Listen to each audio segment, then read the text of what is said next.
This evening started off as a casual conversation. This was actually supposed to be just a lunch with Keiko Sensei and her dear friend Miyoko Hata here, and so it was just supposed to be a lunch a lunch gathering with a few of their friends, and they wanted to talk about, of course, what the current issues in Okinawa and things that are going on. So actually, Keiko Sensei and a number of her husband is here as well, but also a number of her new friends. They're joining us off of a 4 month peace boat cruise that went basically around the world to different places and to learn about different uh, places, different issues that are going on that affecting the around issues of world peace. And so this is actually their last stop here in Hawaii on their way back to Japan and Okinawa. And so we're very, very, very privileged to have Keiko Sensei. Like I mentioned, this was supposed to be just a lunch or dinner, a talk, and Miyoko Sensei had the wonderful idea and the foresight to offer up her friend Keiko Sensei to address all of us here tonight. And so we're very, very well thankful for you to take your time. And you only have 3 days here in Hawaii to take this time to prepare a wonderful lecture and to update us on what's going on in Okinawa and for joining us. So thank you so much, Keiko Sensei. Thank you much to Miyoko Sensei for helping us to set this up as well. So how's of a hand for Miyoko Sensei. All right, so Keiko Yonaha Sensei is a longtime educator and activist in Okinawa. She's involved with a whole slew of different issues, but basically the common theme is really protecting the welfare, the identity, and the culture, and the sense of connectedness for our people to their place, and above all to maintain this tie to place and to culture, to cultivate peace, not just in Okinawa, but then for Okinawa to be a place that radiates peace and helps to promote peace throughout the world. And so a lot of what she does is connected to spreading that message of peace and connecting to this, the idea of the Okinawan spirit and this idea of connectedness of being Shimanchu, Uchinanchu, into basically all of the work that she's done. Incredible work over the many years. So she completed her master's studies at the University of UQs and then went on to do doctoral studies over at the Osaka University. And for many years, she was a public high school teacher, and she eventually was able to get hired through the English education program over at the Mayo University up in Nago. And so for many, many years, she mentored students in English translation, English speech communication, things like that. And so she speaks better English than I do. And so from her experience in being connected with education and with and of course her skills in English, she's really used that as to be a bridge to connect different worlds and to connect different communities with different issues that are going on in Okinawa, particularly around issues of demilitarization and focusing on the harmful effects of the presence of the military, both the U.S. military and also the Japanese military as well. And so the growing tensions that come from their presence there, and really the deterrent to the hopes and the dreams of Okinawans, both older generation and the younger generation, to essentially live in peace and to promote peace and to have their existence, this powerful connection to culture and to land, to be able to exude that connection to peace. And so we're very, very fortunate for her today to be joining us to share with us her presentation, Frontline Okinawa, and particularly focusing on this, what's been known as the Taiwan emergency, which is something that's a very important issue that's been basically plaguing this desire for peace among Shimanchu across the Ryukyus. And so with no further ado, I'd like to welcome Keiko Yonaha Sensei to present to us. Thank you very much for such a, in detail introduction for me. And there is a beautiful, flower on my head. I learned that it is called Reipor, and I'm very happy with this. And is it okay to start? Because the time is limited. And to everyone in the Ukwanshin group in Hawaii, I would like to say thank you very much for giving me this opportunity. And title is a little bit scary. However, I kind of, feel the necessity, kind of responsibility to do this presentation here in Hawaii.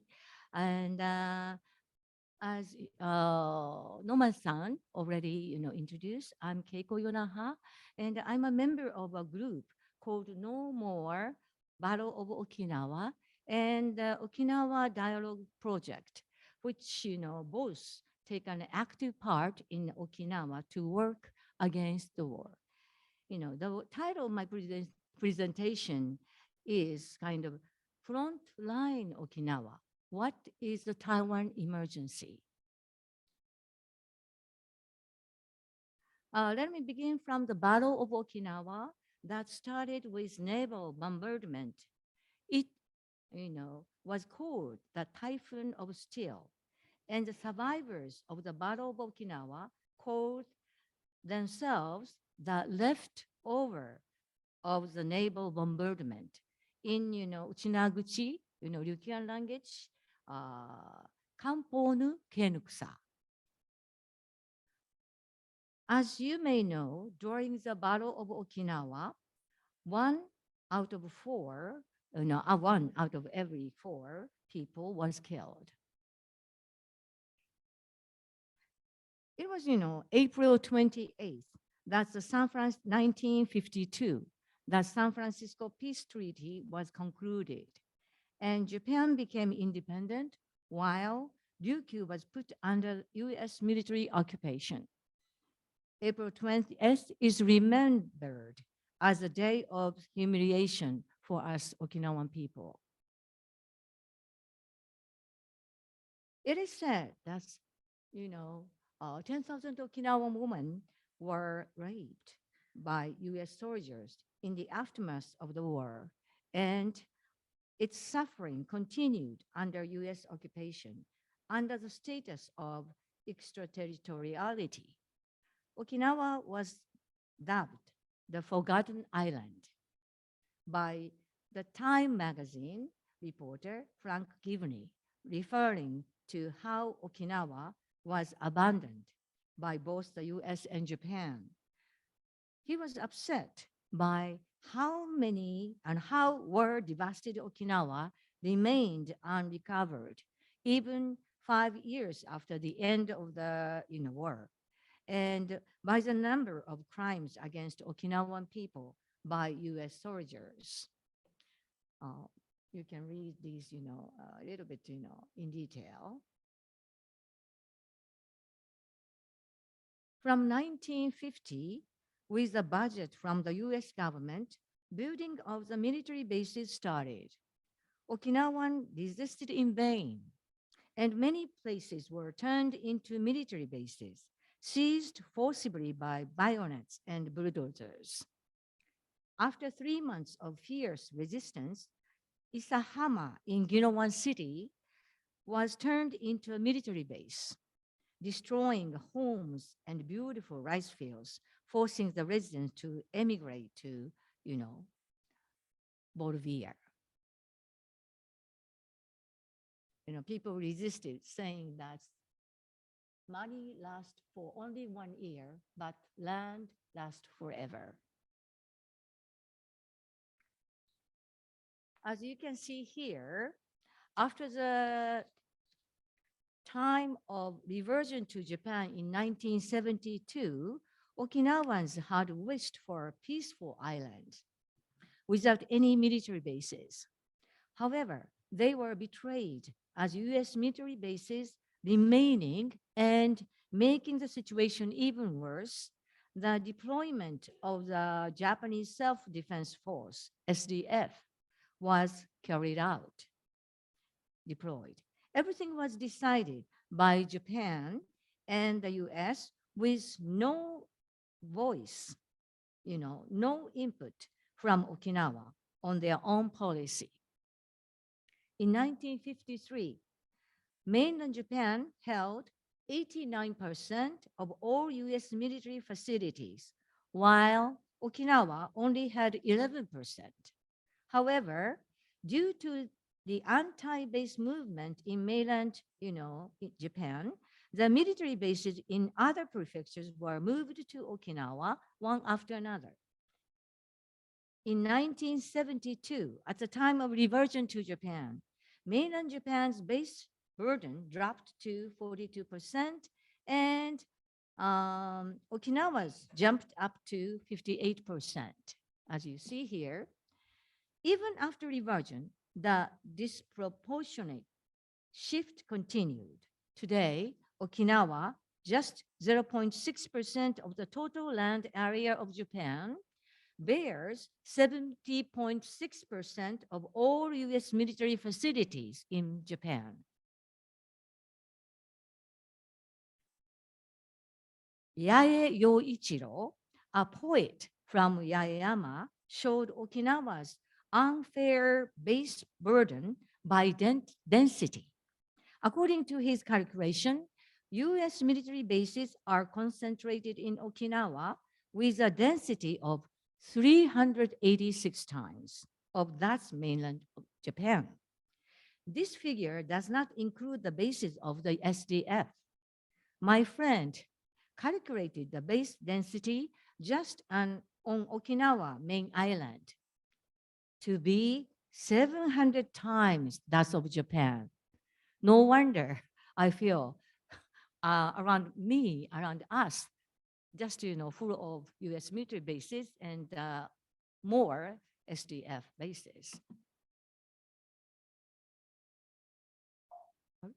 Just a moment. Oh, here? Oh, it didn't go. It's here.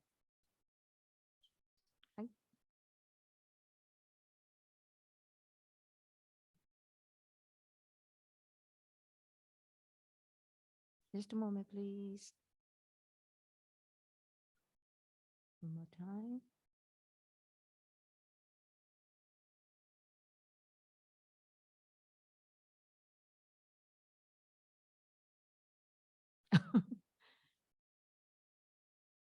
Number 8, we are in.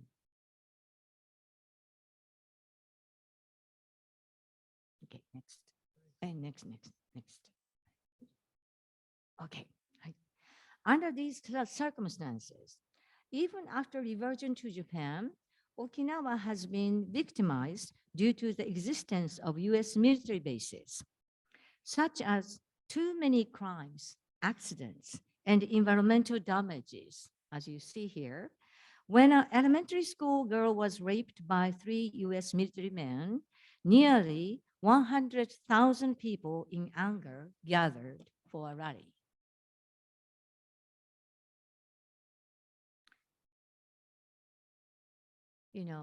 And still today we have, many accident, caused by the existence of the military bases. Since, artillery drills are done near residential areas in Cambridge, sometimes live bullets are found in nearby homes, as you can see up, and PFAS foam far exceeding safe levels flow into rivers from nearby military bases. Down here, sometimes the foam of pink colored flow into the river. And Okinawa's voice against building a new military base by killing a wide variety of plant and wildlife has been ignored by the Japanese government for a long time, and still it continues. However, we held rallies dozens of times with the spirit of never give in. They are, holding the sign, never give in. Recently, in addition to the new US military facilities, the Japanese government has deployed SDF across the Ryukyu Islands in places such as the Nansei Islands, which is which are Yonaguni, Yaeyama, Miyako, Okinawa Island, Okierabu, and Amami, as you see in this map. Riot police officers and policemen are not on the side of the people calling for peace, but on the side of the government preparing for war. That's what I realized when I went to Yayama in the beginning of this past April to support local residents working against the militarization of their home communities.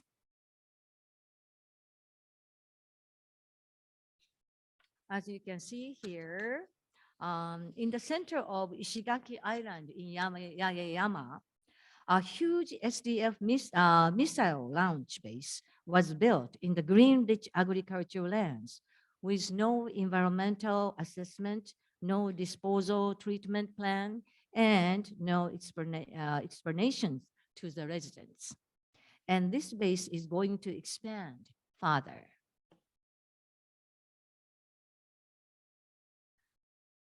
It was a great shock for Okinawan people to hear the news that Okinawa will be a military front line if Taiwan is invaded by China, which means Taiwan emergency occurred. Referred to, and this news, which was reported in both local papers on Christmas Eve of 2021. Christmas Eve, and that was our kind of, Christmas present from both Japanese and the US government.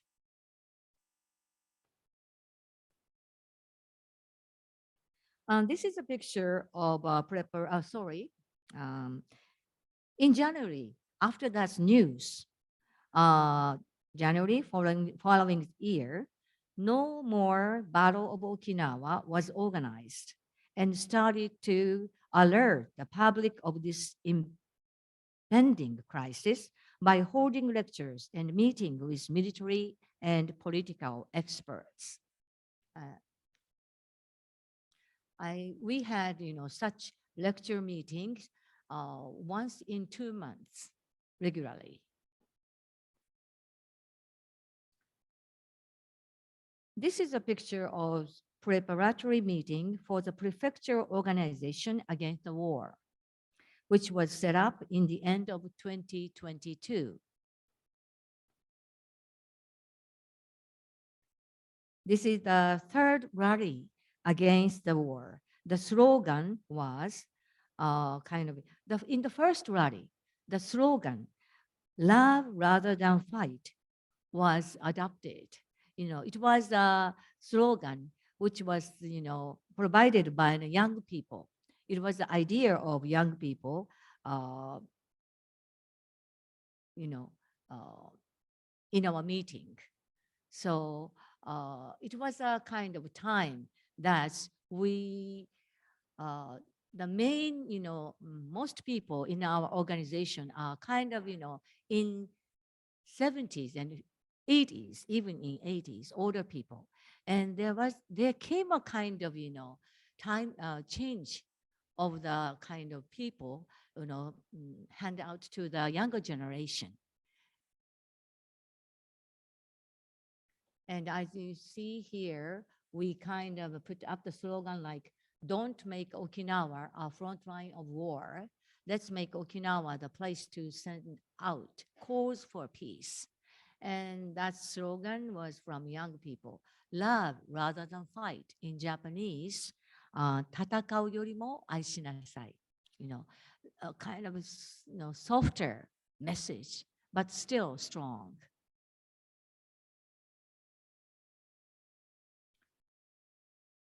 This is the kind of another group, Okinawa Dialogue Project, was organized in October 2022, which encourages dialogue between opposing sides to understand each other and overcome different opinions and positions.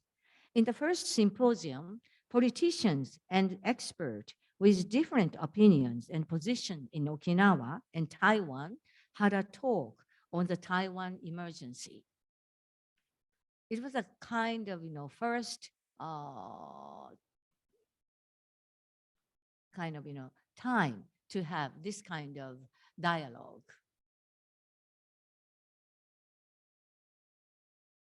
In the second symposium, peace activists and journalists in Okinawa and Taiwan had a talk. One journalist said, here, as I lined, Chinese policy, Chinese, policy for state unification put more weight on unification in peace rather than unification by armed force. Taiwan emergency is the emergency of Japan and Japan-US alliance. That was a speech of former Prime Minister Abe. That lacks the way of solution by dialogue between Taiwan and China.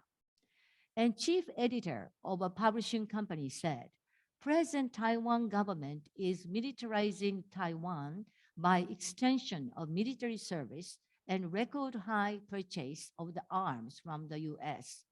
War preparation heightened the possibility of the war. And a professor at Hong Kong University of Science and Technology said, Taiwan emergency is an expansion of US-Japan Security Treaty to Taiwan, which is not a part of Japanese territory. However, the political situation in Japan is getting worse. With the Taiwan emergency in mind, the 2+2 document stated that the US and Japan should strengthen the SDF in Nansei Islands and increase the joint use of US military facilities in Okinawa. This is now ongoing in Okinawa. We are witnessing. And this is the present situation in the Ryukyus. As you can see in the map, the SDF are deployed everywhere across the Nansei Island.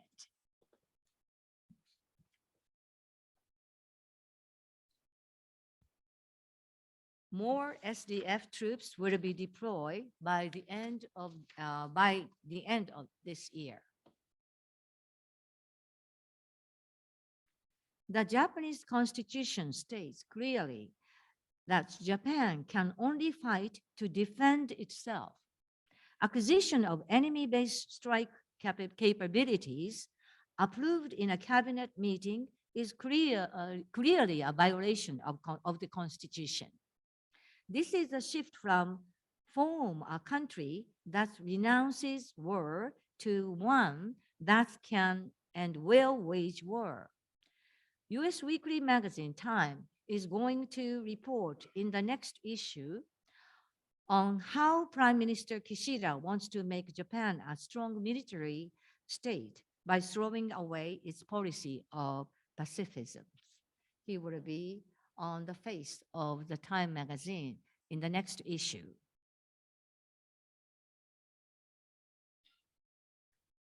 There are rallies against the expansion of armaments in Japan. However, those voices have not been heard, and the number has not increased so much. And there are missile attack evacuation drills, going on. And it was carried out Yonaguni first, and next Naha City. And at the sound of an alarm, people go into nearby buildings and crouch, holding their head covered with their arms. Can you survive a missile attack like this? No, I thought it's a joke.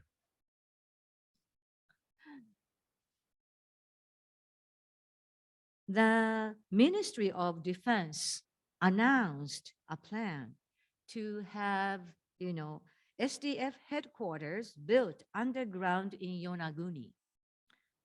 This means the SDF will continue or prolong the offensive operation against a missile attack, exposing residents to enemies' attacks. Sorry.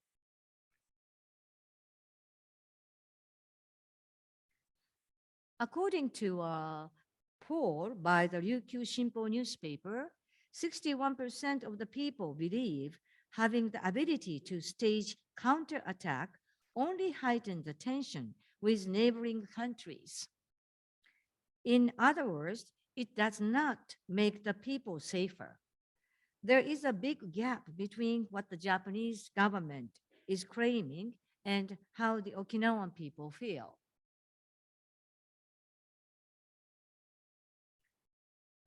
From here, I like to put focus on Ukraine war and the Taiwan emergency, since I think it's important to understand the truth around the Ukrainian war to better understand the Taiwan emergency. Somehow, the U.S. predicted many things. It predicted Ukrainian war in Rand Corporation report in 2019. It said the US urged Russia to compete in the region or field where US can be advantageous and make Russia overextend its military and economy, leading the Putin administration to lose its credibility and influence in the country.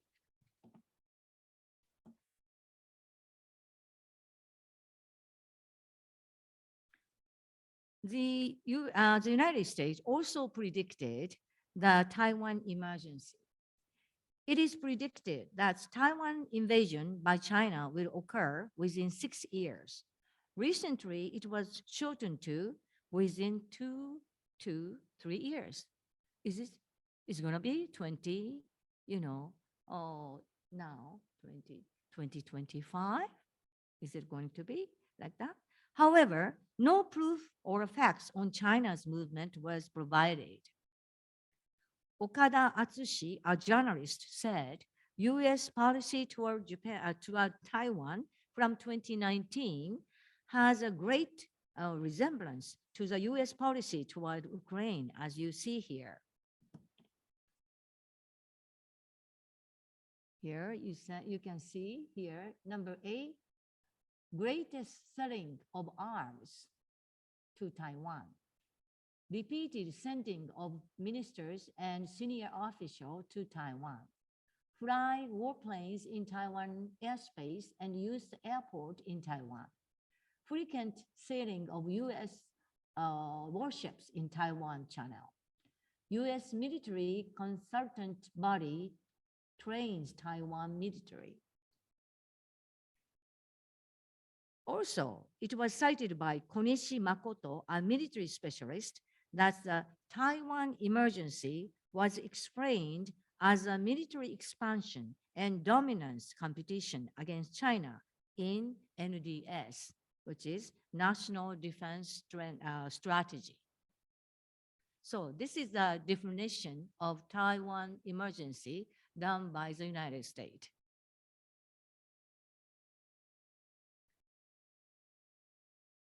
Prime Minister Abe made a speech in Taiwan, stating that the Taiwan emergency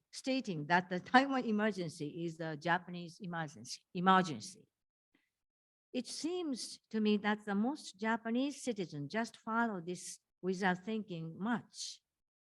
But since Japan, as well as the United States, promote a one China policy internationally, it would be interference in the internal affairs of another country. A Japan handler, Joseph Nice, bipartisan report concerning Japan suggests the idea of proxy war using Japan to go against China for US profits.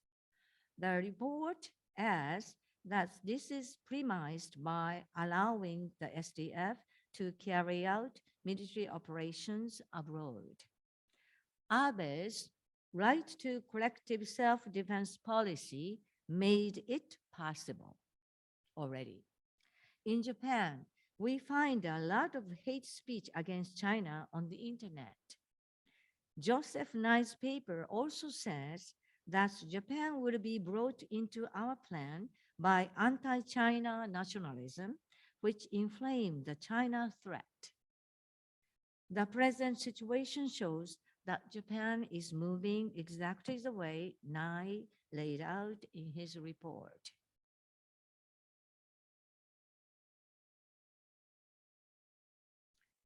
Well, how about Taiwan? How do Taiwanese people feel about the Taiwan emergency? I heard that it was only when Prime Minister Abe said the Taiwan emergency is our Japan emergency, did the phrase Taiwan emergency become recognized by people in Taiwan. According to an opinion poll taken by Taiwan Central Research Institute last year, 45% of the people said there will be no Taiwan emergency in more than 10 years, and 5 to 6% even believe it will never happen. Few people regard China as an enemy. So why does Japan make such a big thing, out of it? Regarding the Taiwan emergency, which was spread by the US, the opinion varies. For example, who wants it? China? US? Is it Japan emergency? Does military power deter war or induce it? Does the US military defend Japan or cause war? Is SDF for Japan or the US? I think if you understand the truth behind the Ukrainian war, you will find the truth behind the Taiwan emergency. Gap one, regarding the nature of Ukraine war, what happened in Japan and what, reported in Japan are, first, Russia suddenly invaded Ukraine. Russian military attacks and kills Ukraine residents unilaterally. Russia acts to put Ukraine under its control. War as a means to extend Russia's profits and hegemony. And what not reported by Japanese media are relationship between Ukrainian militaries, President Zelensky, and the United States. The reality of Azov Battalion, US intervention in Orange Revolution, and NATO's information warfare. War as a means to protect the profits and hegemony of the US and military industrial complex, which means a proxy war of the United States. So there is a gap between these two parts. And next, gap two. Gap two, regarding the Taiwan emergency. What is reported by the Japanese medias are Chinese ships appear at Senkaku Island frequently. China plans to invade Taiwan. China wants to expand its hegemony and control Taiwan. It's war to defend China's invasion into Taiwan. And what are not reported by Japanese media are Japan actually caused the Senkaku Island issue in the first place. How the people in Taiwan actually feel about the Taiwan emergency. Joint communique of the Japanese government and the People's Republic of China. We should read it again. And were to protect the hegemony and profits of the US and MIC. A proxy war of the US making use of Japan. So um, let's move to gap 3. What factors make a lack of sense of crisis about Okinawa becoming a military front line for Japan? Japanese media silent on frontline Okinawa. Media control strengthened under Abe administration. It is difficult for TV communicators to criticize the Japanese government now. TV programs focus on entertainment, fashion, food, and show business. More people rely on information controlled by right wings online. Most people no longer read newspapers. Decrease of people who experienced the war and US military occupation. Society focused only on COVID-19 and the Ukraine war. Tendency to avoid talking about political and social issues in society. And gap 4. There are different opinions about Okinawa as a front line. For example, in war, SDF will defend Okinawa. Yes, yet the top of SDF already made it clear that it is a prefecture's responsibility to protect the residents.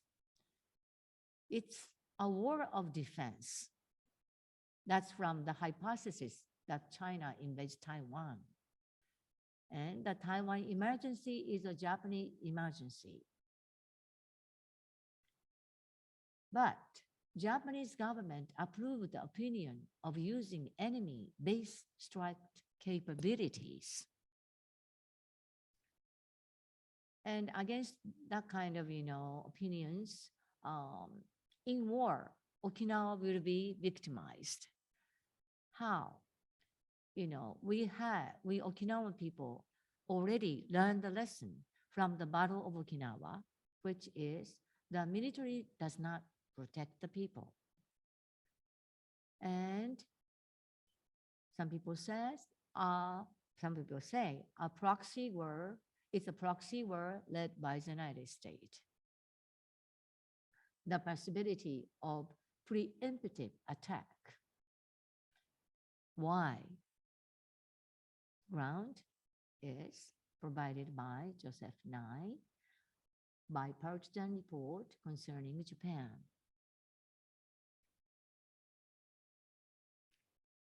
And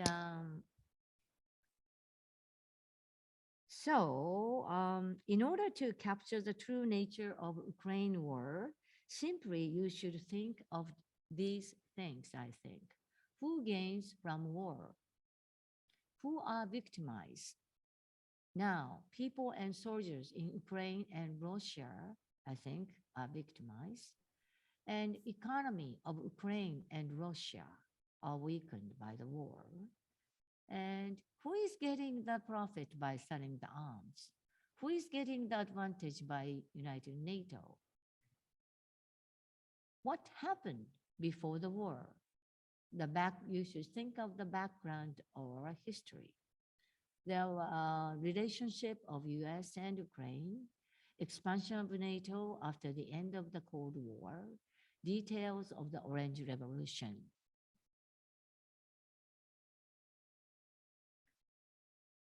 You can learn the true nature of the war later from the history. Truth Korean War by Magosaki Ukeru, I learned a lot. Bruce Cummings said here, Korean War was an all-out war for the Korean people, but for America, it was the opportunity to construct and restructure the hegemony. And Magosaki Ukeru said, after the Korean War, the US became a country of endless war. Those who profited from the war started to control the country. and we enter the period that war is made. For example, Afghanistan war, Iraqi war. So, what can we do to be victim to not to be? Suddenly the music came in.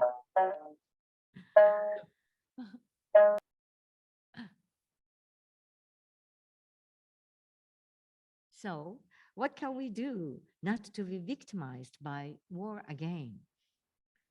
We need to fill the gaps among us, share the sense of crisis in Okinawa and in Japan, join hands with the people who are against wars that take our lives, our future, and our culture.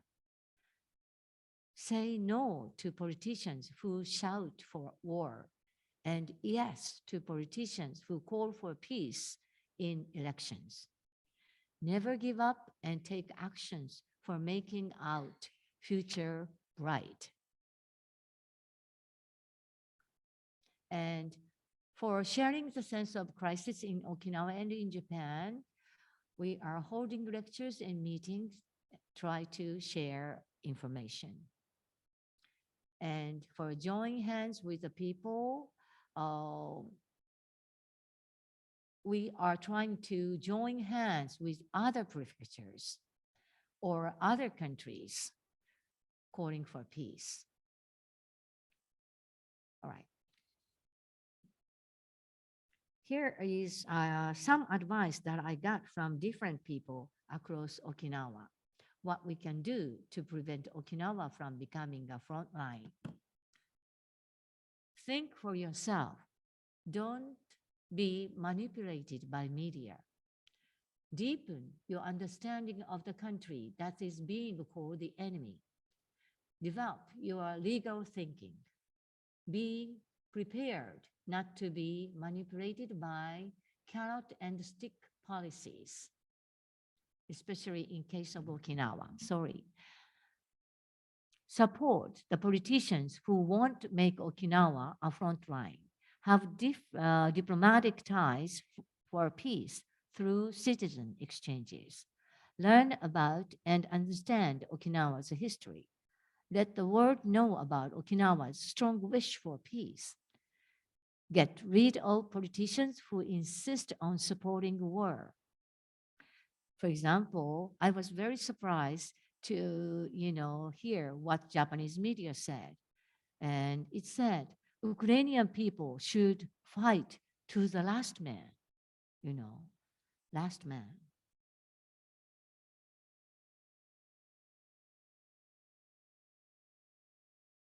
Mm. Okay. Um, Nobody wants to think about the, horrible or scary thing about, you cannot recognize, nobody wants to think about the horrible or scary thing. But you cannot recognize the issue if you cannot recognize the present situation. To make a better society and a better world for a bright future, we should not ignore our problems. We should take action to solve the problems in front of us. So be one of those to make a bright future. As I said, here, if we can change people's thinking, we can change society. And you should be aware and alert and help spread consciousness, which lead to not ignoring the problems. Take action to solve them, to realize a better society and a better world for a bright future. Two anti-war protests in the fall of 1969 caused President Nixon to cancel what he called his madman plans for a massive escalation of the US war in Vietnam, including his threat to use nuclear weapons. The war in East Asia will lead to the World War III. Even if war starts in a limited area, Once it started, it will spread to many more areas, as we witnessed in World War II. A professor, John Mearsheimer at Chicago University, warns World War III has already started. Now is the time to save our world, I think. Thank you very much for your attention.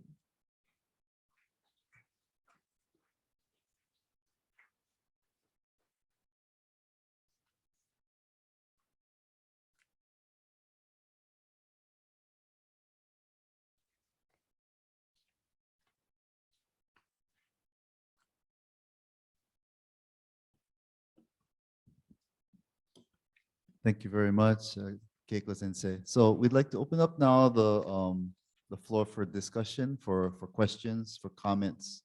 And we need you to speak into the mic so our friends online can hear you. So if you folks have something you'd like to bring up, address, or even just if you have a comment or thoughts that you'd like to share, please let us know and we'll come running with the microphone.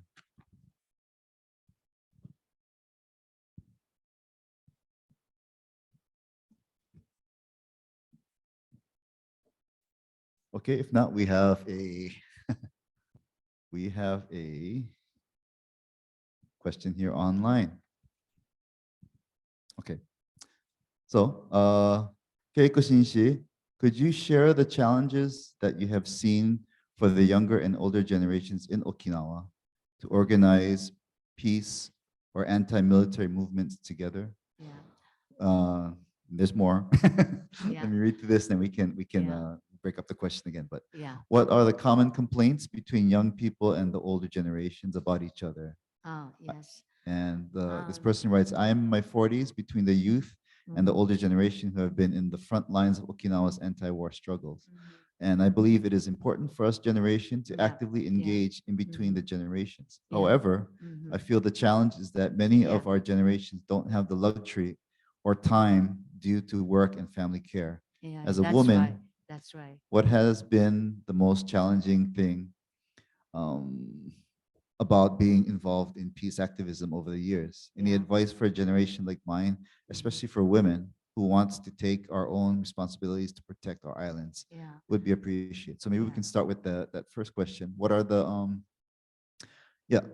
challenges that you've seen between the older and the younger generations? Yeah. First of all, as I said, uh, there is a tendency for younger people to avoid to talk about the political issues or social problems in Japan. And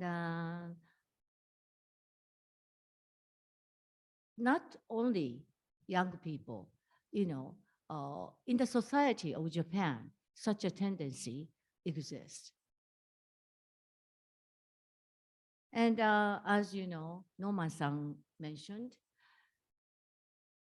just recently, younger people tended to be busier, and they are cannot afford the time to be involved in this kind of peace activity.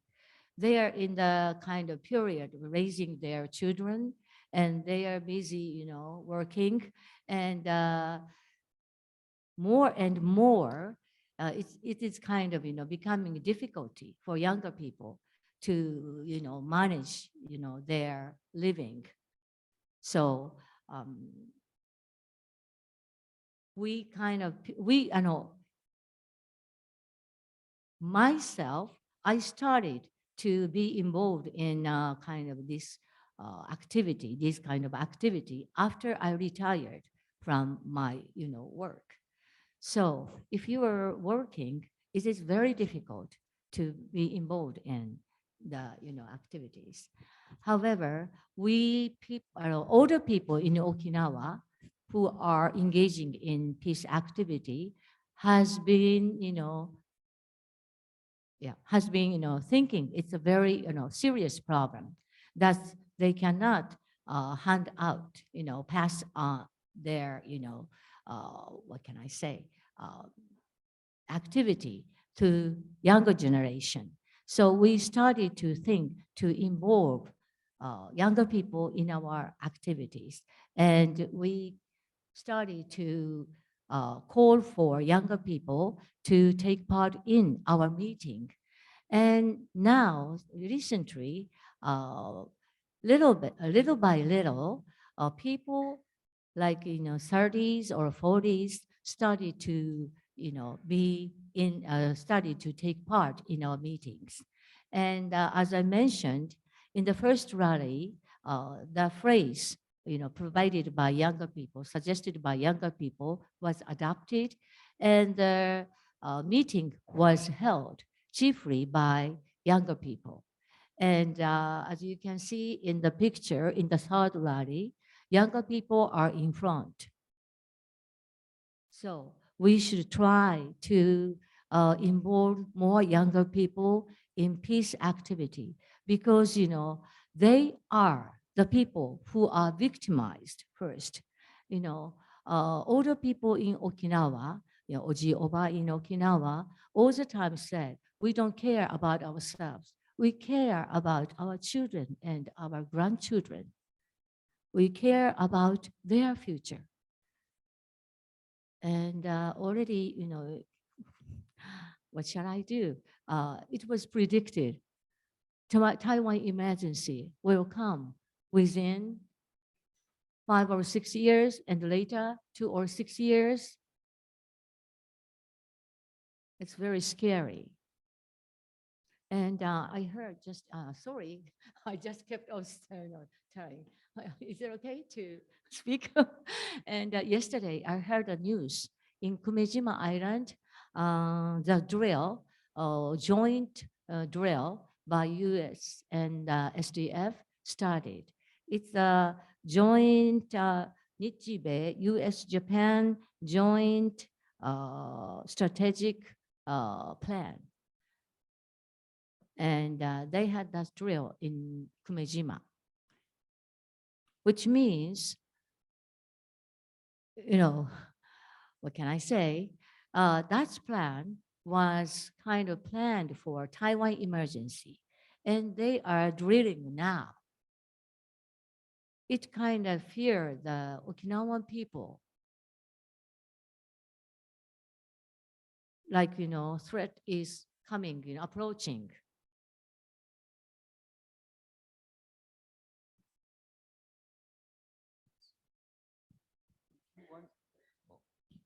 Could you, thank you. Could you once again repeat what you said, the next Time magazine issue with You mean Kishida?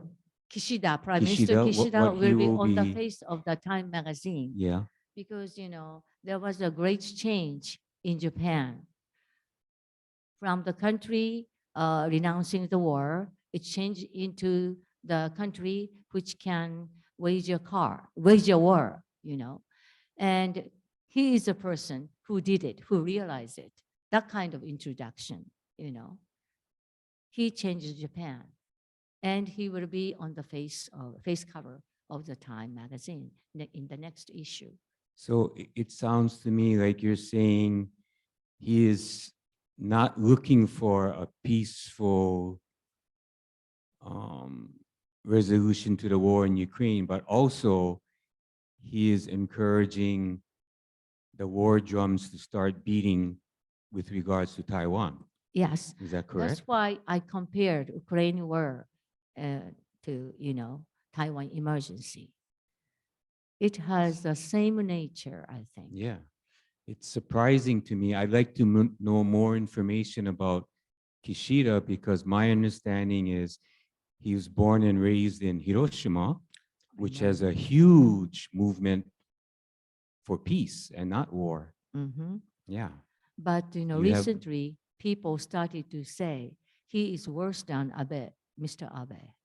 Because what's the angle on him that is making him think and promote this? And just not following Abe's,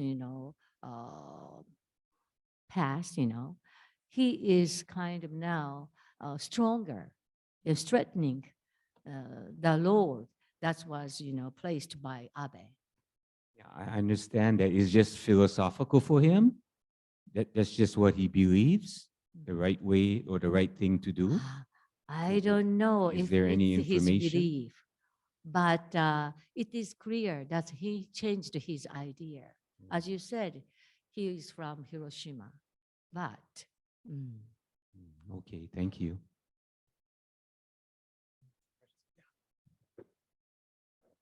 Thank you for your thank you for your time.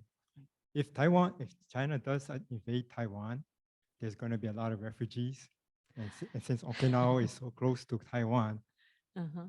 what is the Japanese government's policy towards the influx of refugees? About the refugees, Japanese government don't care, don't think about any refugee things. And we, I think, most people in Okinawa think Okinawa will be victimized as well as Taiwan. Maybe more, much more damage we would have. Uh, it's it's kind of very upsetting.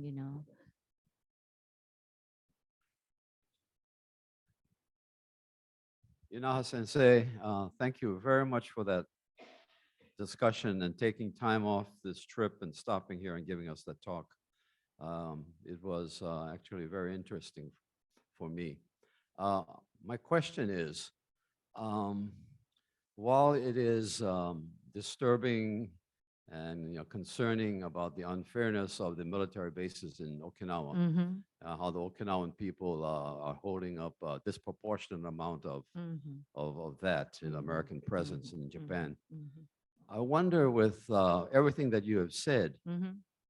could one take the view that having the bases there might be a good thing? Everybody? Might be a good thing for Okinawa, because Uh-huh. I'm just saying this as a matter for discussion, Mhm, because having the American shield mhm, primarily to guard Okinawa against China, the bad Mhm. boy in that area, mhm. would be maybe something that would be good, because China might maybe hesitate to try to start a war with the United States. Um, there is as I kind of mentioned, there is a gap.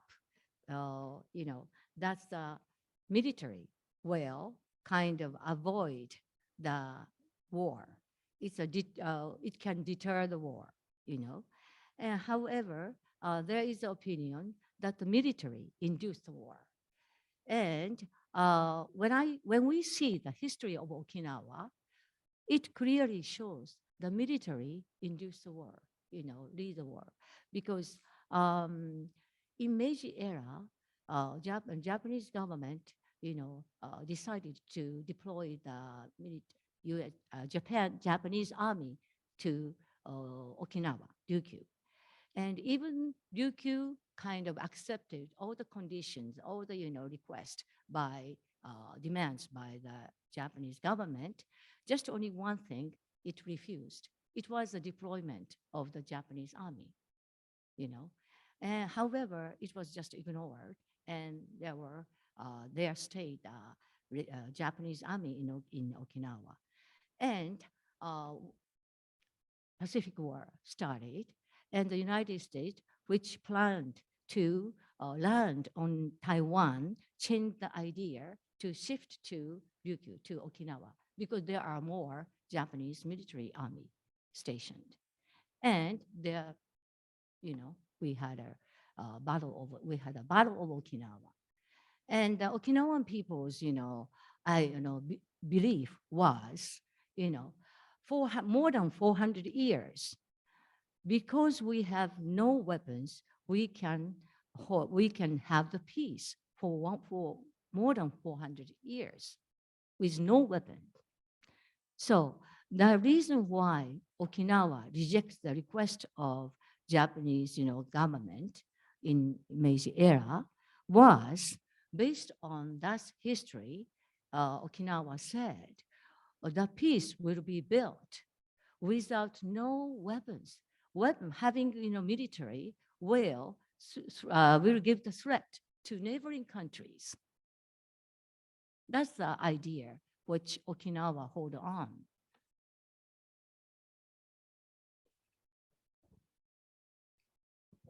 Yes, I see the point. Yeah. But if historically, Mhm. when Okinawa had its, its moment of power and they were very rich during the Ming Dynasty in China. Mhm. Well, the reason why they were that way, I believe, and I'm not, a real expert, but the reason why I believe that occurred is because they had that special relationship with Ming, and the Ming Dynasty protected them. So they did not. So yes, they had peace, and they had prosperity because of the Ming Dynasty's protection. Now, at this time, we don't have that kind of thing. So is it like you really worried about China? If China is going to attack Okinawa, why would they do that when the Americans are there, and therefore Americans would get hurt, and therefore you might get America into a fighting war with China? You said, Ming protected the Ryukyus. But however, you should provide the proof or facts if you're going to, state it, clearly. And, as I said in this presentation, I said, without no ground, without no proof, and without showing no fact that the Chinese government is going to invade Okinawa, invade Taiwan, the United States predict the Taiwan invasion will occur. So that's the problem. We should collect the facts, proof, before we state something clearly. And already the United States provided the proof by, these, Joseph Nye's report or any, national, strategy plan. It's amazing. I respect the United States because they provided proof by themselves. If it's Japan, they will hide everything, I think. Sorry. Uh-huh. And So it's actually, ve- along those lines, we have a comment online from Mark. He says here that unfortunately, it will be the United States that will determine if Japan becomes involved in the Taiwan emergency. If the US and Japan become involved in the Taiwan emergency, every US and self-defense military base in the Nansei Islands become targets. Okinawa and its people will suffer once again in a war that it does not want to be involved in. And as Keiko Sensei, as you showed, that it's basically right that basically it's a proxy war that America, at the end of the day, the US is basically pulling the puppet strings on this anyways, right? Mhm. Oh, I beg your pardon? Sorry. That the United States is actually sort of pushing for this war also. I think so. I wonder why can it predict? What it means in the United States. Why can the United States predict? I know what Norman just read, the comment, sound, and what you had said earlier, it sounds kind of shocking or Mhm. unbelievable because, we're all Americans in here. Mhm. But that's what would have shocked me 50 years ago Mhm. or 20 years ago, Mhm. but it's not shocking to me anymore because it's complicated. I don't know everything, but I know from my own life that I'm proud to be an American. I know. However, I know the US government will lie in matters of war and stuff like that. You Mhm. mentioned the military industrial complex. Mhm. I know it exists. Mhm. And that's why, like you said, your recommendations for us as citizens to be critical thinkers. Mhm. That's important. And Mhm. if we are critical thinkers, Mhm. then we can be open to the idea that to whatever extent it is that Mhm. the American government can be behind some terrible things. Mm. Let me just, if I can give examples, I mean, growing up in the 60s, I was born in 1954, Mhm. almost your age. And I grew up in the 60s. And because of what I believed in my American government, Mhm. I thought Vietnam War was a Mm. noble war. Mhm. So I graduated from Farrington down the street over here, and I joined the Marines, wanting to go to Vietnam.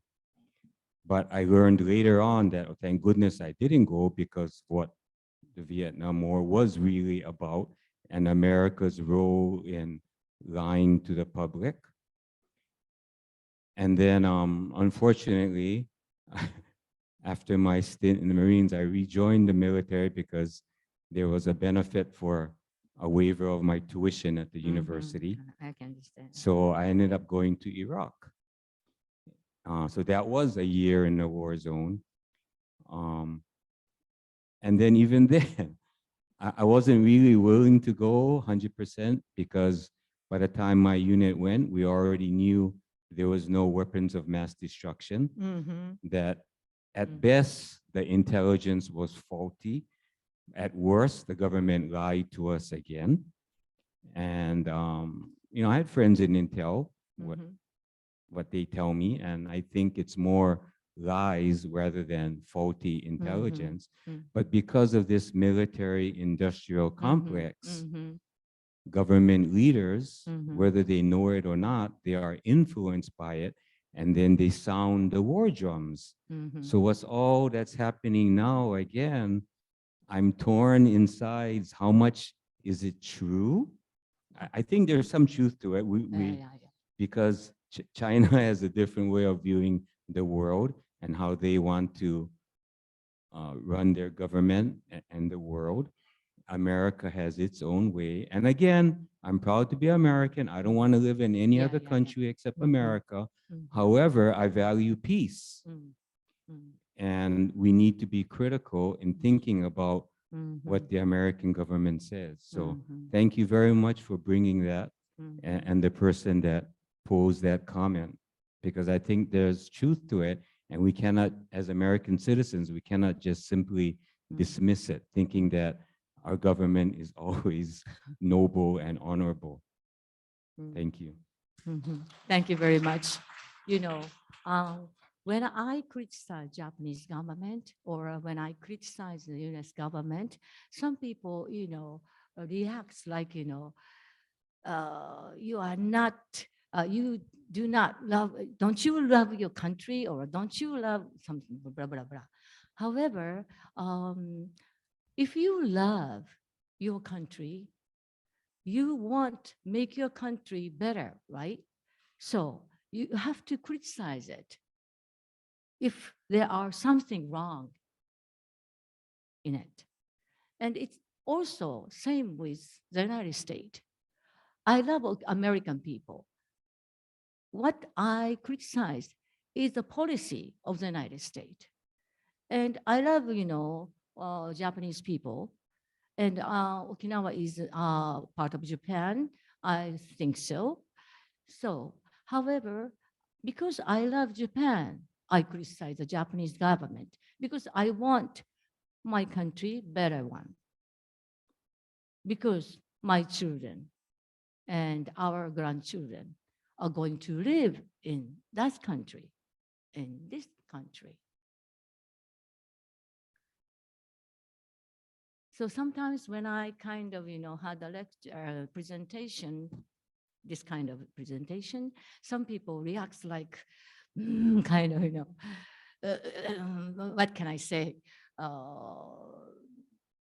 Again, you kind of, criticize your own country, like that kind of reaction sometimes I have. But you should be calm and you have to, you have to reflect yourself when you want to make yourself better person, right? It's same with country, I think. And I, I'm not a specialist in history. However, recently, I think it's very important to learn from the history. It has a lesson in it. So you should look at what happened before. And if you really found what happened in the, in the history, you will find the truth in the present, and you can see the future coming. So recently, I think it's very important to learn from the past.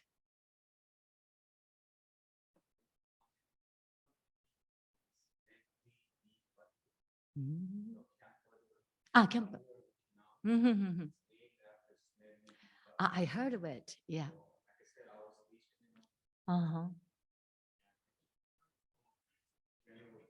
Mm-hmm. Mm-hmm. Mm-hmm.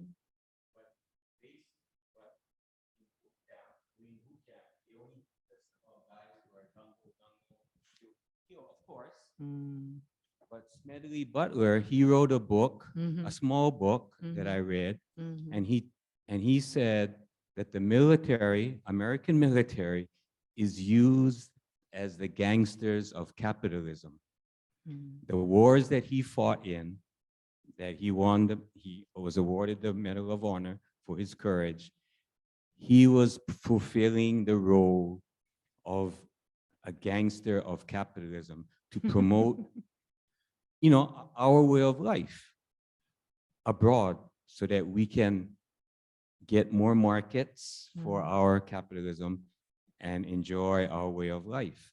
So I Yeah. thought, wow. I had Yeah, heard yeah, of it. that's Yeah. General Butler. You can look Mhm. it up. Mhm.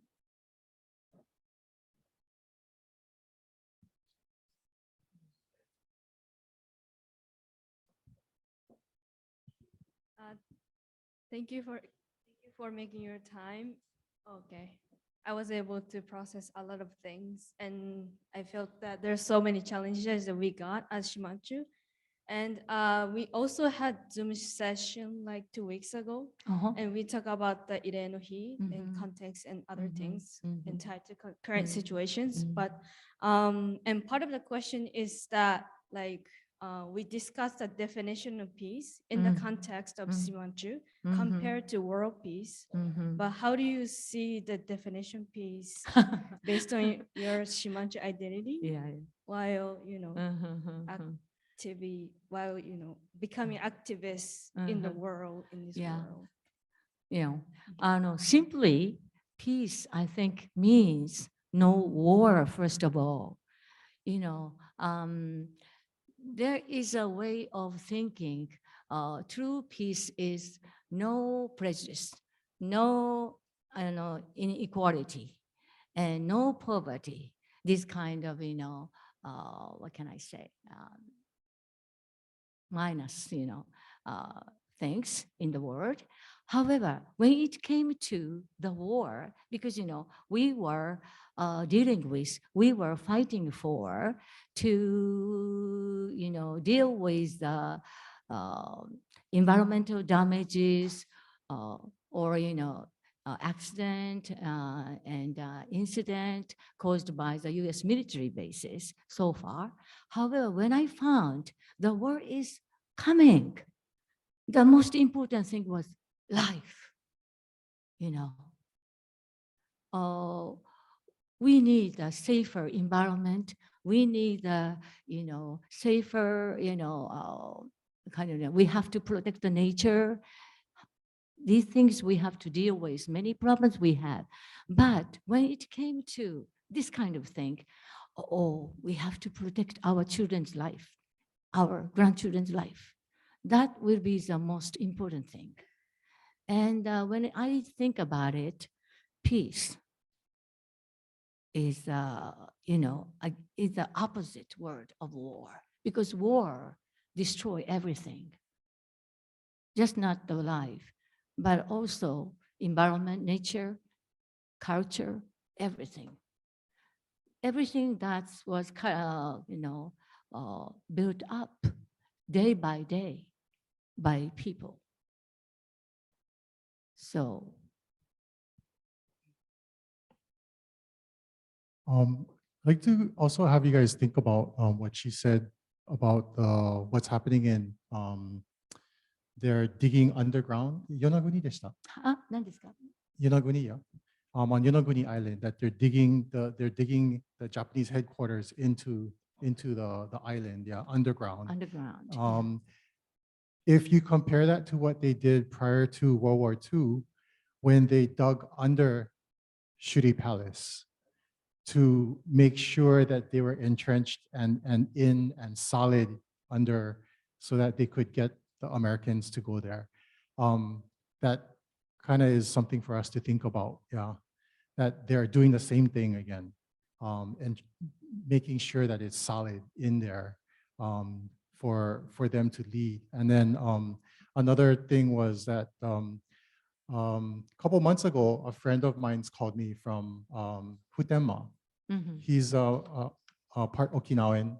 I cannot give his name because the information that he told me was he wasn't supposed to talk about it, but he was very concerned.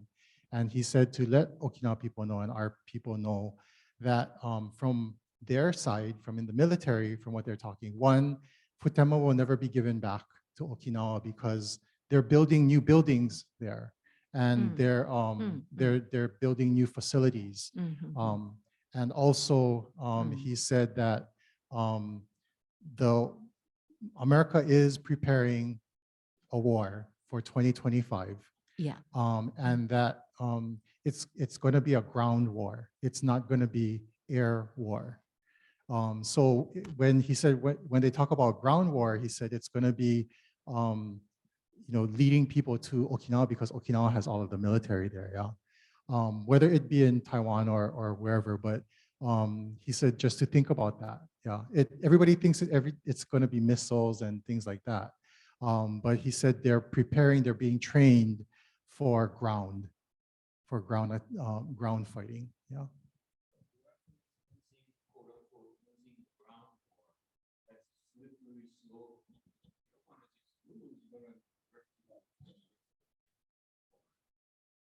Yeah, so if it's both, that's even worse, right? For our people. Yeah. Mhm. Mhm. Mhm. Okay, we have comment.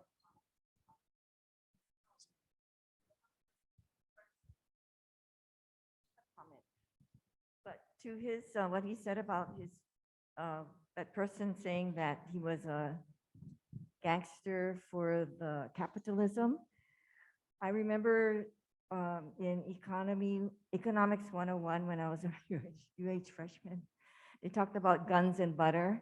And I never thought anything about it till one day, many, many years later, I spoke to my friend's husband who works as a subcontractor for the military. And I said, is it true that whenever we have war, it's a lot of money being made? And he said, unfortunately, he said, yes.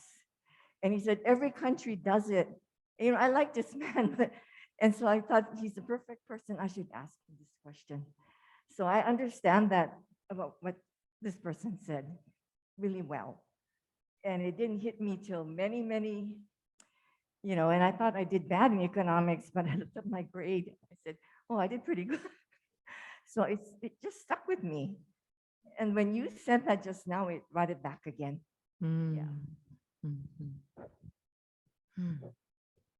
Sensei, when you talked about the drills that are happening in Yonaguni, it brought back memories for myself.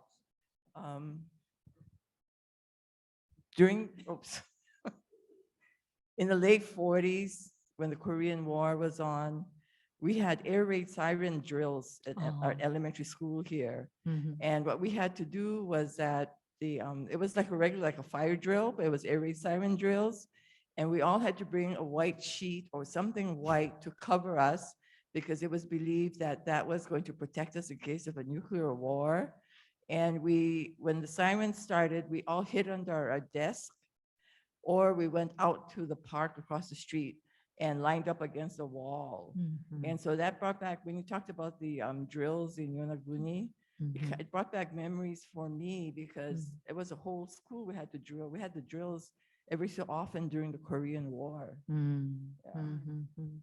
I don't know if everybody knows, but St. Patrick's School in Kaimaki, where we are from, has the bomb shelter.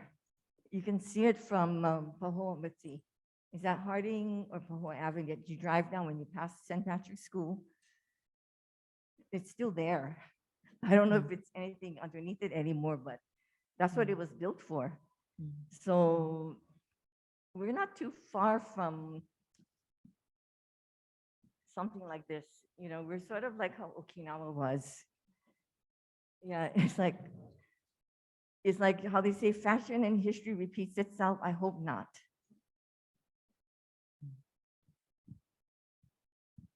Okay, we have some questions that came up online here from Brooke. So thank you very much for your presentation. Would you say that there is equally as much evidence that both the Japan Self-Defense Forces and the US military are not serious in their commitment, nor are they legally obligated to provide military protection for Okinawa in a military conflict/war situation? You mean the SGF, US equally? Yeah, so are they not obligated to protect the people, and are they not, are they, or? First of all, you have to think, what is SDF for? Is it for Japan or is it for the United States?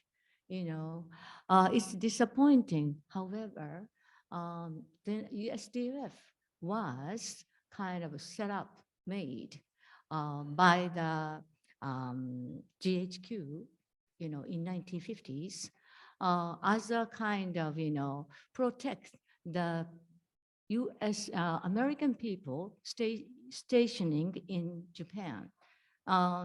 Starting was that in that kind of situation, and in 1951 already it was concluded secretly. It was concluded in the treaty that SDF will be under the control of the U.S. military in the war. So I think, at the Taiwan emergency, SDF cannot act by itself. It can be controlled by the United States. So if we can, maybe we can say that the war will be started by not Japan because it has not the power.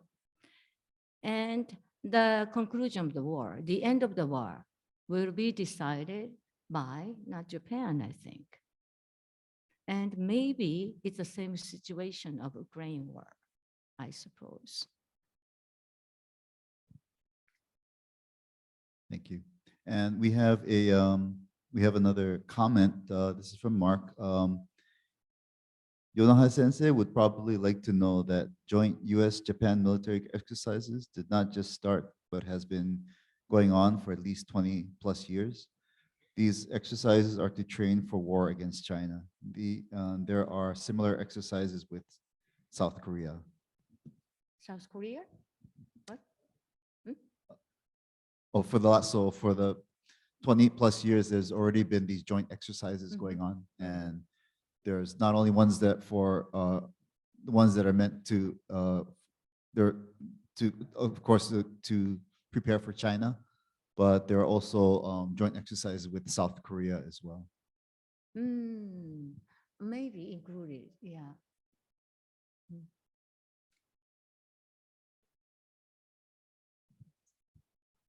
Hello. Oh, Hi. can you hear me? Okay, hi. First, I want to say thank you to Ukwanshin and for you for coming out to present to all of us. I actually have two questions, so I don't know if it's better to do one after another or anything, but one of my questions that I had, since, of course, I was not born in Uchina, and I know that a lot of us have different experiences outside of Uchina versus those who are there and or have lived there within their past experience. So one of my questions that I had was, what can those of us who live outside of the islands do to support those who are bringing these issues to light currently in Okinawa? I say that partly because, as we were mentioning earlier, for a lot of us living in like continental US or even in Hawaii, like when it comes to ground war that was mentioned earlier, like we would not experience that if that was situationally, like it's very rare to see actual wars on Yeah. US land, right, versus territories and that kind of stuff. But also with that, I realized that there's so much solidarity with other demilitarization groups around the world, and that so many other communities might not be facing the same exact scenario, but very similar parallels within their communities when it comes to demilitarization and what that means for them with war presence. So my question is, what can people that are currently not living in Uchina or in those surrounding neighbor islands do to support those who are Yeah. bringing this to light? Yeah. The reason why I came here, to appeal Okinawa's crisis to the Uchinanchu in Hawaii is because, if once the war started, there is nothing that we can do. This is the time we can do something. Even though we have, small power, we cannot give in. We have to do something to protect our children, our future, and especially the people living abroad. We need the help because it is an international one, and internationally it should be appealed. So that's why I came here to appeal to the people in Hawaii. And I kind of really, Okinawan people really, thankful Hawaiian, Uchinanchu in Hawaii, because they helped us a lot. And they have kind of a strong consciousness about what is happening, because they are closer to Okinawa, maybe geologically, or maybe they kind of, know more about the aftermath of the war that we suffered in Okinawa. And as you, send the pigs to Okinawa, you did, many things to help Okinawa. And I know there is a song, Hiyami Kachi Ukiri. That word was, made to encourage Okinawan people that, by Hawaii, Uchinanchu in Hawaii.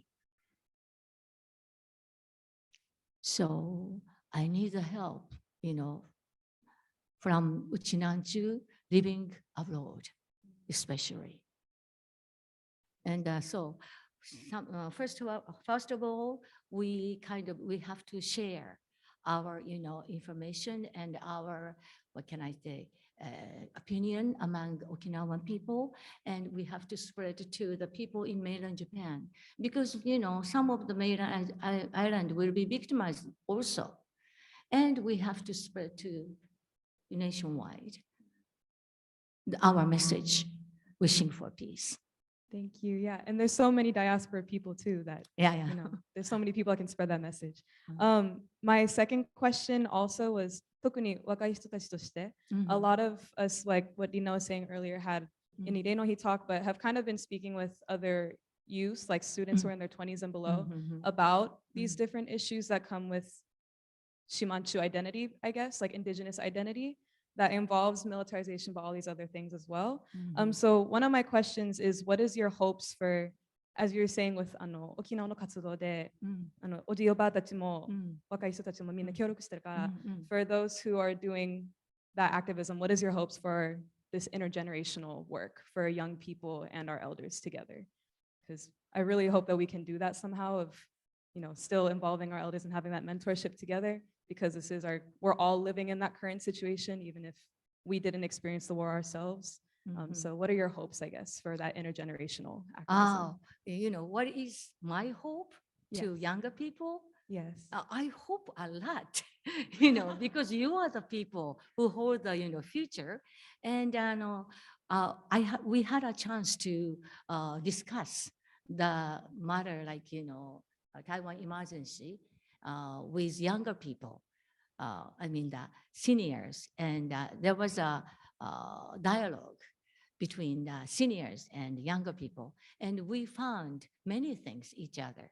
We found, oh, younger people had a kind of, sense of, understand, more than us, some in some, what can I say, sharp sense to capture the nature, true nature, truth of what happening. And the younger people told us, we scare the people who are protesting in front of the military base. However, you you are very, considerate people, and you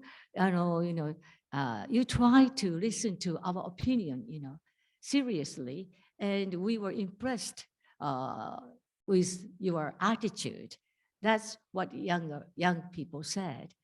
And like that, through the dialogue, we can understand each other more, and we can share more, and we can learn. I can learn, seniors can learn from, younger people. And maybe younger people can learn from our experience. That's what I, felt, through that, dialogue. So I think we should increase that kind of opportunity to exchange our opinions between, us and younger people. So Sensei, related to that question, we have another question online. And this person is consider himself a young person, but they want to know, how do you sustain the effort? How do you stay involved and not get burnt out, because it's so tiring, it's so hard to do, especially for younger people, because there's so many other commitments that they have to do to life. How do you stay committed, and how do you Oh, what can I say? or even if you can share from your own experience of how you've been Ah. able to sustain. Yes. How I sustain, as I said before, when I was working at the university, I cannot find the time, even though I wanted to contribute to the society. And it was after my retirement that I could find the time to be involved in these activities. Now I'm trying to use my time, if I had time, to use for these kind of activities, because now we are in the crisis. We have to do something. We know we are powerless. And we know it is very difficult to get the sympathy or understanding from others. And it is difficult to, what can I say, overcome the different opinions or different, positions. However, life is a treasure. That's what Okinawan people believe in. So we should treasure our lives, first of all. So this is a time we can protect our lives. If we do, I do not know if we can do something to defend the war or protect the war. However, we should do something. That's our, adults, grown-ups, responsibility for our, younger people in Okinawa. And, Yonaha Sensei, hi. I just want to say thank you so much for your dedication and your bravery. I think we all want to go on the cruise ship with you now. If there was something we could do, that's definitely one of them. But I do want to say that, every year I have been involved here in Ire no Hi commemoration. And I feel that it's my responsibility every year to review the books and the videos and the stories of the survivors. So every June 22nd, June 23rd in Okinawa, my heart is just broken when I think about what you all went through. So listening to you today I feel like that could definitely happen all over again. And it's That's so right. it's so sad, especially if the young people um, have forgotten, people who live in Okinawa, who did not experience the war. In fact, I happened to see a television program that was replayed recently, Anthony Bourdain's Parts Unknown, and he was in Okinawa. I think he did a wonderful job interviewing many different people, and he was interviewed this one young man, and I think the gentleman was about 30 something maybe, and he brought up the topic about the old folks who were protesting the war and just being out there every morning at Camp Schwab and those places. And you know, I was so disappointed and I was so upset with the young guy because he said, you know, those old people should just forget it already. And basically that's what he said. He said, they're out there protesting. What for? They're 80 something years old. You know, we just want to forget about it. I think they should just forget about it. And I thought to myself, this man had no idea they were doing it for him and his children. So I'm sure there's a fraction of, probably a big fraction in Okinawa of those who want to look the other way and just don't want to know about war. And yet here, the self-defense forces are building underground, you know? And so when I have a friend like Miyoko, you know, who knows Ishigaki Island and all these places, she has relatives, I am very saddened. So I wish there is something we could do in Hawaii, whether we organize. I'm happy to see the young people who came to Irenoki. Yeah, so we need to do something for people like Miyoko-san's relatives. Yeah, Miyoko. Yeah. But thank you so much for Thank you very, coming. thank you very much. For all your work. And I would like to introduce, you know, a story. I got a call from an old lady who are in late 80s. And she said to me, I'm very sorry about I'm very sorry that we could not make our Okinawa, you know, better. We could not, we kind of, you know, made Okinawa in that situation. And I feel very ashamed. I feel very sorry for our, you know, younger generation, younger, you know, children and grandchildren. I feel I would like to say, I would like to apologize. But I said, it's not your, you know, fault. You worked hard, you know.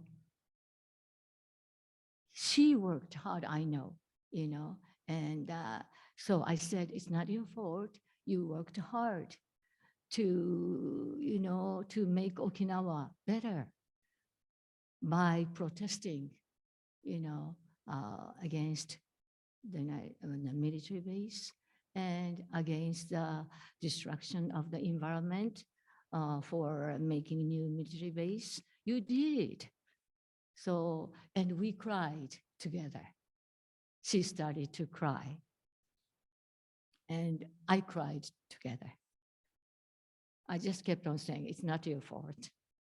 And what for is it?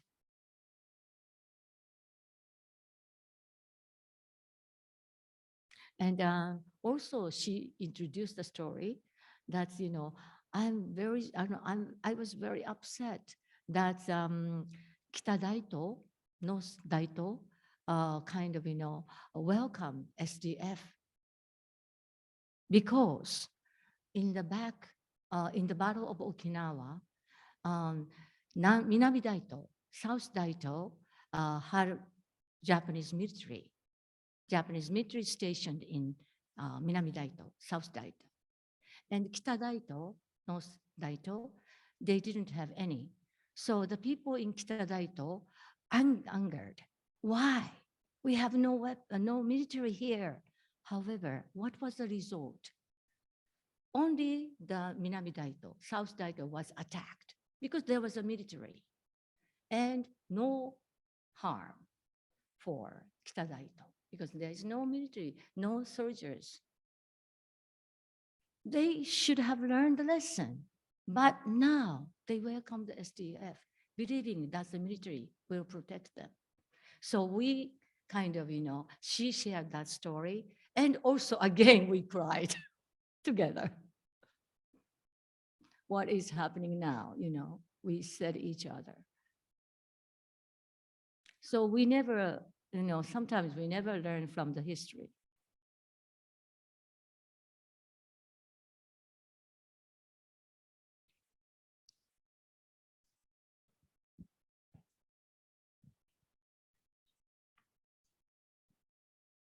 Hi, thank you for your time and your presentation. I was able to think about Okinawa's future and peace a lot today. I had a question about education. Most of us who grew up in Okinawa don't have like the sense of awareness or critical thinking, especially about our own history and place because of like the Japanese educational system. And I want to be a teacher in Okinawa and heard you taught in Okinawa. So I had a question like, what can we do as an educator, or how can we like spread the awareness or information to the younger generation? Yeah, it's very good question. And as an educator, I think it's a very important question. And when I was a high school student, there were subjects like, Okinawan history, or, Ryukyuan literature, Ryukyu no bungaku, or Okinawa no rekishi, or like something like that. Because we are not under the Ministry of Education of Japan at that time, before 1972. However, after the reversion to Japan, we couldn't afford the time to teach our own, history or literature. I think it's the same with other prefectures too. It is united curriculum. Under the united curriculum, we cannot find the time to teach our own local history or literature. And so now younger people do not know about anything, the history of Okinawa. So that is the problem of education.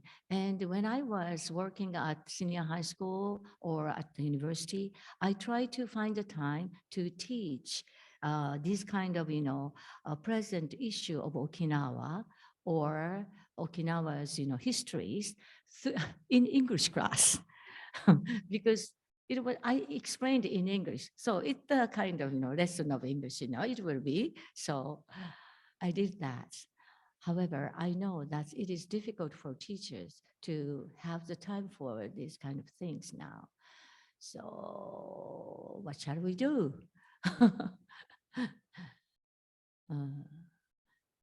After I thought maybe it's good to have kind of private school type of, school, and with, retired teachers. Maybe my friends can help, and maybe we can teach these kind of things to our, Okinawan people, to Okinawa young people. Yeah.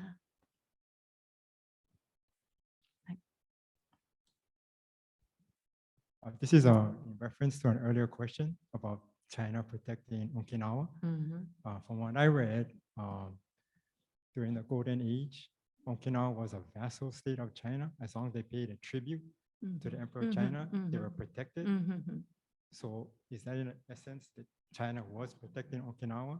And that's how they kept the peace? Oh, I do not have the kind of idea that China protected Okinawa. However, I have the idea that we had a very good relationship, including other countries like Vietnam, and because, we have never experienced the invasion by China. And there is a Okinawan song, Ryukyuan song, Tosen Doi. Do you know? He can sing a little bit. Tosen Doi, ne?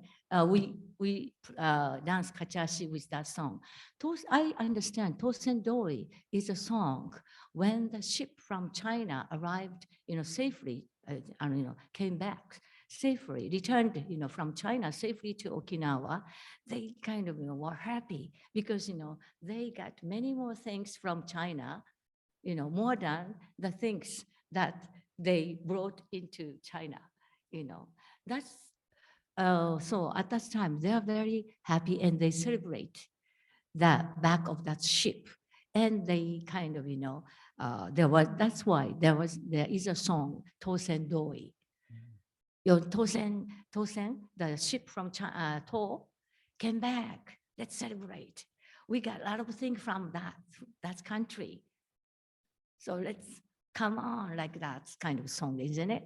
That's what I understand, is it? So my idea is not the kind of a relationship, they protected us or something like that, but we kind of got along, well.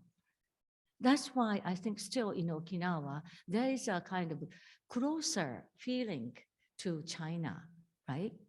Well, thank you. Yeah, in Yeah. fact, that the same story I read, they built a little village that the Chinese people live there, and Okinawa people observe them, how the customs and songs and stuff. So Yeah, and even Thank you. even in the ship, I sometimes feel Japanese people have some kind of prejudice toward Chinese people. They are noisy or something like that. But we should find goodness, good part, each other, not criticize others. So it's the start, I think. Actually, to piggyback off of that, there was a comment here in the chat says that historically, this is from Pianta, historically, Okinawa kept its sovereignty and safety through its diplomacy with all countries, not through military force.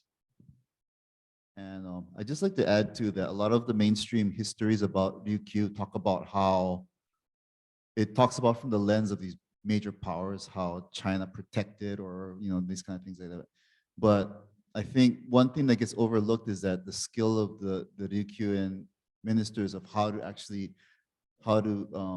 navigate these relationships to keep diplomacy and peace. So they weren't just passive recipients of this kind of protection or at the mercy of these world powers, but they were actually able to maintain through their own agency, maintain these relationships and maintain these navigating these very, very difficult political landscapes in order to maintain peace and prosperity within their nation. And so I think if you do get to read some of these histories, try to keep that in the lens, because a lot of times these histories will present Okinawa as just being basically not at the mercy of everybody else around them, but our ancestors knew what they were doing. Yeah, so in this kind of theory that he just talked about too, I think with Governor Onaga's term and into the current governor, Tamaki, they're trying to do the same thing, to reestablish those strong ties with the other countries and to start that trade. But Japan doesn't like that. So part of it was in Onaga also, like some of you attended the lecture last month at KCC. We have 2 delegates from the Okinawa government who's in DC, who's not sent there from the Japanese government. The Okinawa government established that. Japanese government does not want that office there. And now Denny is, he's currently in China, or he just came back from China and doing some relationship, more stronger relationship building there too. And the way that China also, if you read the paper, referred to Luchu, our kingdom name. It wasn't like we want to take you over again or anything like that. They did it out of courtesy and respect to call us by our correct name, our kingdom name, not by our colonial name. So the Japanese newspapers picked up on that and just blasted it out and started talking all kinds of stuff about China and that China wants to take over now. And it's just all of this, again, lies, lies being brought up.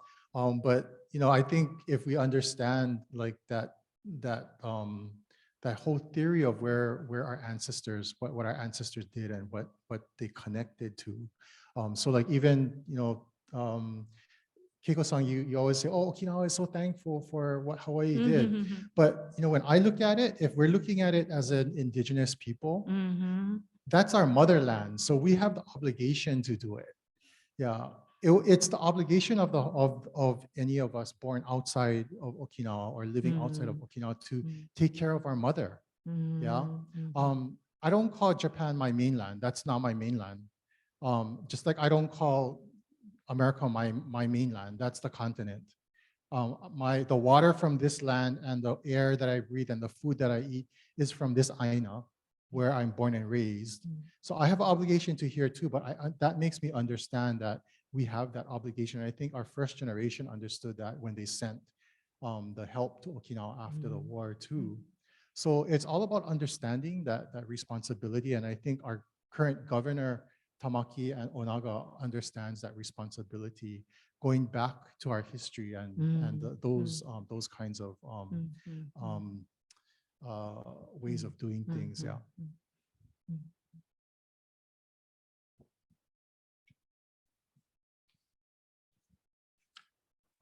I just want to say thank you so much for sharing all this information with us.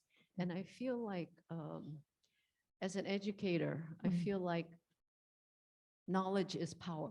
Yeah. Right? And so the more we can share it, the better. And if we find ways in our own personal way to share it, you may speak, you may do films, you may write books, you may, so don't discount the role of the arts, is what I'm saying, is that the music of the ukwanshin leaders, just such a gift, right? Yeah. And makes us open our eyes. In Okinawa, we saw theater groups doing, I haven't seen anything in dance happening, but maybe there will be coming up. But find your own personal way of expression to share it. Yeah. Yeah, last night we enjoy, first rate class, performance. He's dancing and Norman-san's, playing Sanshin and the song by Keith-san. And it was very, what can I say? Very moving. And everyone participated in that, welcome party, were moved by the performance of the people, Umanchu in Hawaii. As she said, knowledge is power. However, also the culture is power. And the war destroyed that's war too. So I would like to focus just not only lives, just not only environment or nature. It destroyed the culture, our Okinawan culture too, because it's so beautiful, wonderful. But if the people vanished, no culture, it is hard to build from the start. That's I felt, when I was enjoying the performance, The war destroyed everything, including the culture.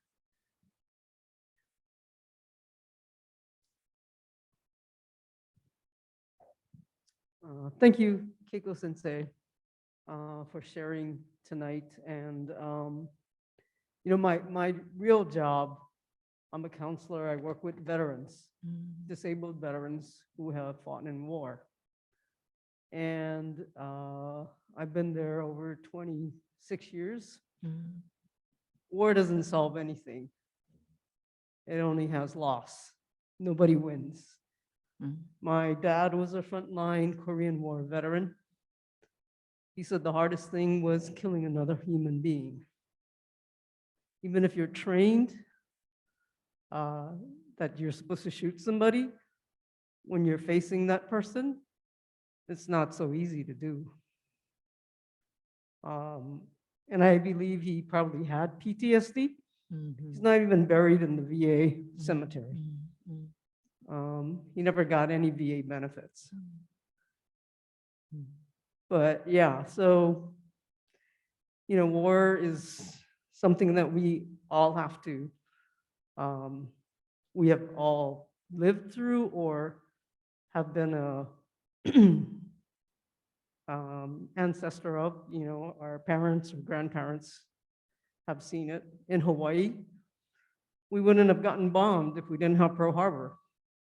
You didn't have all those ships. Hawaii would never have gotten bombed. So yeah, if you have the military, the war will come.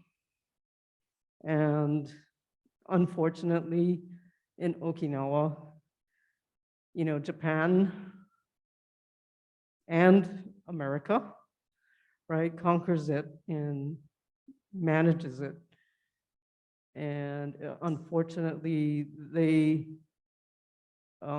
cahoots together to, eliminate the voice of the Uchinanchu, of the Shimanchu, and that's really sad. And so education, knowledge, however we can spread it is what we need to do, and we definitely have to share it with the young people.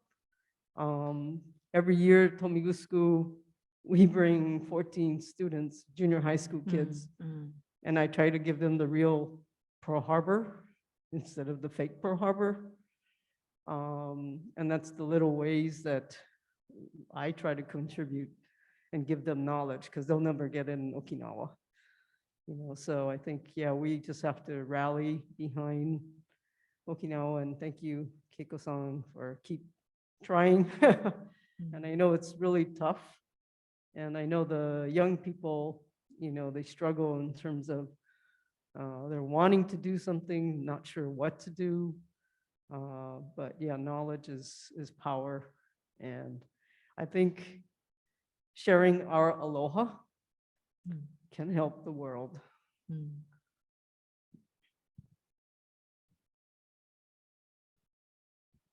I have a question for you too. The delegates from Washington, D.C., when they came, they had a talk with some of the grassroots groups over here.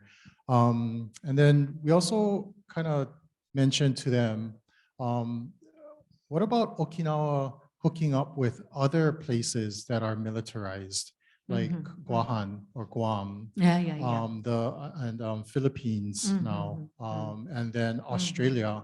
The U.S. just finished their big base in Australia too, and also with the other Pacific Islanders, because it's not like the troops from Okinawa, they're saying, move some of them to Guam, but that's giving Okinawa's problem to them, yeah?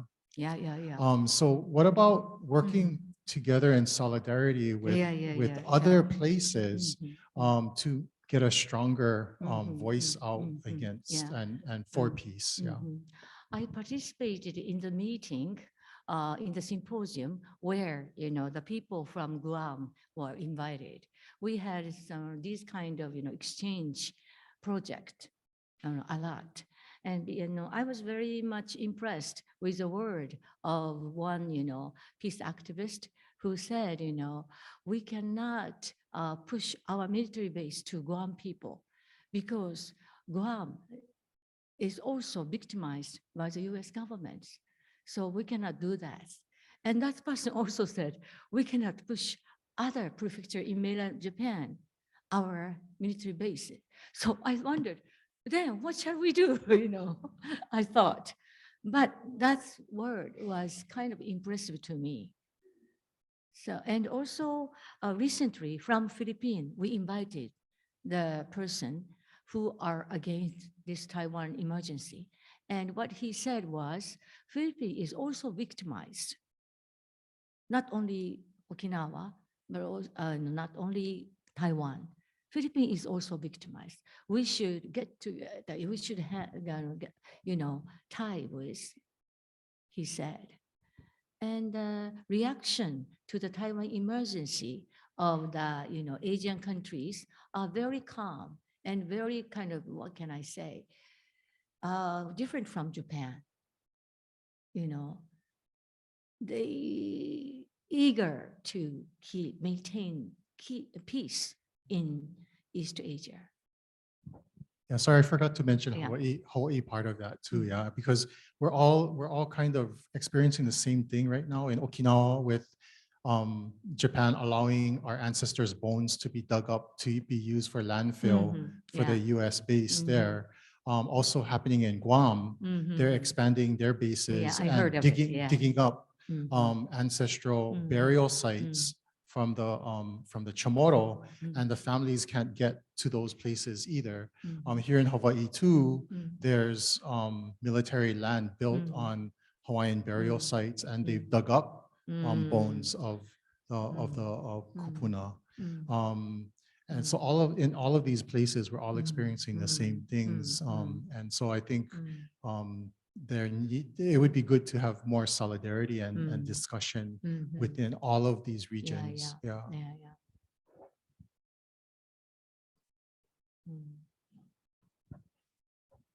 Those of you online, you can go ahead and raise your hand or join the discussion also. Or just unmute and you can ask a question or give a comment.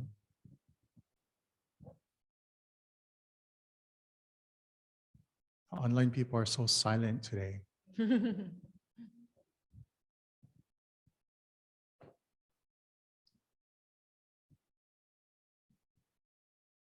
Anybody else here?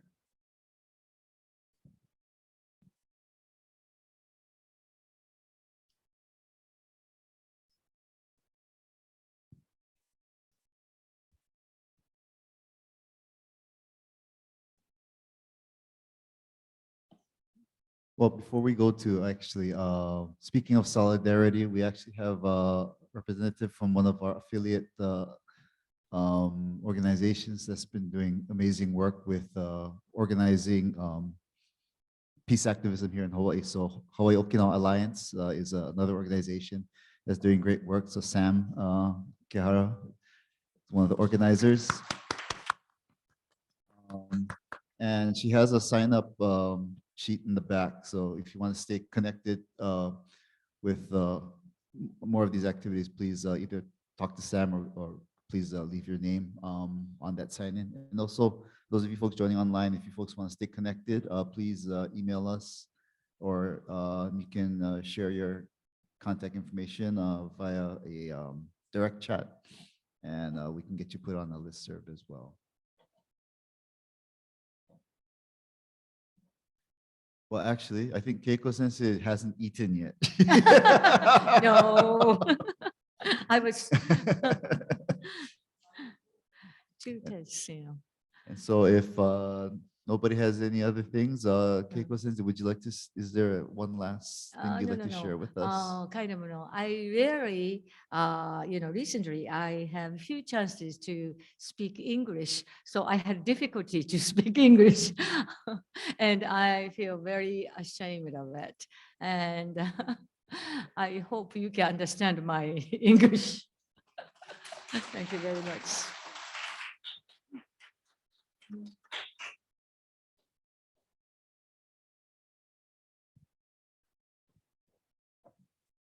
Well, thank you so much, everyone, for joining us this evening, for staying up late. For some of you, staying up really late with us.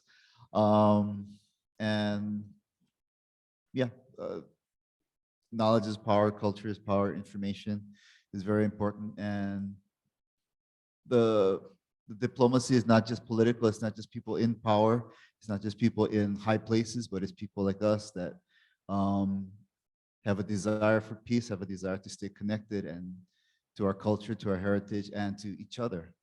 And so thank you so much, Keiko Sensei, for helping us to create this space and hosting us in this space and sharing with us so much of this knowledge and information that'll help us stay connected and be aware and be vigilant about what's going on. So Thank you so much, and thank you to all of you folks for joining us this evening. Thank you very much for attending. Thank you very much. Thank you very much for giving this chance. So again, folks, if again, please leave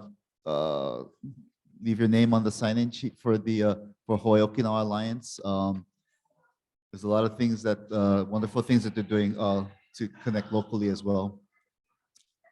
And I left the email on the chat, so if you folks want to email us and get on our listserv for future activities, please do so. And again, it's events@ukwanshin.org. We're kind of old school. We're not super social media friendly yet, so email will do. So let's stay connected, and thank you so much for joining us, everybody.